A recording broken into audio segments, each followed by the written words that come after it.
안녕하세요. 윤마일과 함께하는 불교사색에 오신 것을 환영합니다. 오늘부터 업과윤회라는 주제로 여러분들과 같이 공부해 보려고 합니다. 무엇이 우리를 차별짓게 하는가? 왜 어떤 사람은 건강한 몸으로 태어나고 어떤 사람은 그렇지 못할까요? 왜 어떤 아이는 음악에 남다른 감각을 가지고 태어나고 또 어떤 아이는 숫자에 놀라운 재능을 보일까요? 같은 부모 밑에서 태어난 형제인데도 성격이 전혀 다른 건 또 어떻게 설명해야 할까요? 이 물음은 인류의 역사만큼이나 오래되었습니다. 그리고 인류는 이 질문에 대해 크게 두 갈래의 길에서 답을 찾아왔습니다. 하나는 눈에 보이지 않는 행위의 힘입니다. 과거의 행위가 지금의 나를 만들었다는 생각이죠. 불교에서는 이것을 업이라고 부릅니다. 다른 하나는 눈에 보이지 않는 물질적 코드입니다. 부모에게서 물려받은 정보가 지금의 나를 결정했다는 생각입니다. 현대 과학에서는 이것을 유전자주의라고 부릅니다. 흥미로운 건 이 두 답이 모두 똑같은 직관에서 출발한다는 점입니다. 보이지 않는 것이 보이는 것을 결정한다. 업도 눈에 보이지 않습니다. 유전자도 눈에 보이지 않죠. 하지만 둘 다 지금 이 순간 내가 왜 이런 존재인지를 설명하려 합니다. 오늘 이 영상에서는 이 두 가지 보이지 않는 설명 중에서 먼저 부처님의 가르침으로 들어가 보겠습니다. 윤회는 그 시작을 알 수 없다.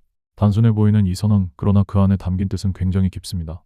부다께서는 세계가 언제 시작되었는가라는 질문 자체를 정면으로 거부하신 겁니다. 힌두교의 브라흐마 창조론도 아니고 기독교의 천지창조론도 아닌 완전히 제3의 답이죠. 시작이 없다. 그것이 부다의 답이었습니다. 그렇다면 왜 시작이 없을까요? 부처님께서는 그 이유를 두 가지로 들려주십니다. 첫 번째는 무명이라는 장애입니다. 무명은 그냥 모른다는 뜻이 아닙니다. 알아야 할 것을 적극적으로 가리고 있는 상태입니다. 마치 안경에 김이 잔뜩 서린 것처럼요. 분명히 세상을 보고는 있는데 참된 모습은 보지 못하게 만드는 일종의 인지적 장막인 셈이죠. 그럼 무명이 가리는 건 구체적으로 뭘까요? 네 가지입니다. 첫째, 괴로움이 있다는 사실. 둘째, 그 괴로움에는 원인이 있다는 사실. 셋째, 괴로움은 소멸할 수 있다는 사실. 넷째, 그 소멸에 이르는 길이 있다는 사실. 이것이 바로 그 유명한 사성제입니다. 무명은 이 네 가지 진리를 꿰뚫어 보지 못하게 만드는 가장 근본적인 장애인 거죠. 두 번째 이유는 가래라는 족쇄입니다. 가래는 글자 그대로 목마름이라는 뜻입니다. 존재하고 싶은 목마름, 감각적인 쾌락에 대한 목마름, 심지어는 존재하지 않고 싶다는 목마름까지도 포함합니다. 여기서 무명과 가래의 관계가 아주 흥미롭습니다. 무명이 보지 못하게 하는 것이라면 가래는 붙잡게 하는 것입니다. 참된 모습을 보지 못한 채 존재에 매달린다. 이 두 가지가 맞물려서 윤회의 바퀴가 돌아가는 겁니다. 그리고 이 바퀴가 언제 돌기 시작했는지를 특정할 수가 없습니다. 무명이 먼저인지 가래가 먼저인지조차 말할 수 없거든요. 그래서 부처님께서는 시작은 알 수 없다 고 선언하신 겁니다. 자, 그럼 윤회라는 말 자체를 한번 살펴볼까요? 윤회는 문자 그대로 함께 흘러감이라는 뜻입니다. 그런데 여기서 질문이 생기죠. 도대체 무엇이 흘러간다는 걸까요? 많은 분들이 윤회를 이렇게 이해합니다. 영혼이 몸을 갈아입는 것. 이번 생에서는 이 몸을 입었다가 죽으면 영혼이 빠져나가서 다음 생의 몸으로 옮겨간다는 거죠. 그런데 이건 부처님의 가르침이 아닙니다. 부처님께서는 변하지 않는 영혼이라는 것의 존재를 명백하게 부정하셨습니다. 이것이 바로 그 유명한 무아의 가르침입니다. 그러면 여기서 우리는 굉장히 어려운 문제에 부딪힙니다. 영혼이 없다면서 어떻게 윤회가 가능하다는 거죠? 옮겨갈 나가 없는데 무엇이 다음 생으로 간단 말입니까? 답은 실체가 아니라 과정에 있습니다. 비유를 하나 들어볼게요. 도미노입니다. 도미노를 쭉 일렬로 세워놓고 첫 번째 도미노를 톡 하고 넘어뜨립니다. 그러면 힘이 차례차례 전달돼서 결국 맨 마지막 도미노까지 쓰러지죠. 자, 여기서 중요한 질문. 첫 번째 도미노가 맨 마지막 자리까지 이동했나요? 아니죠.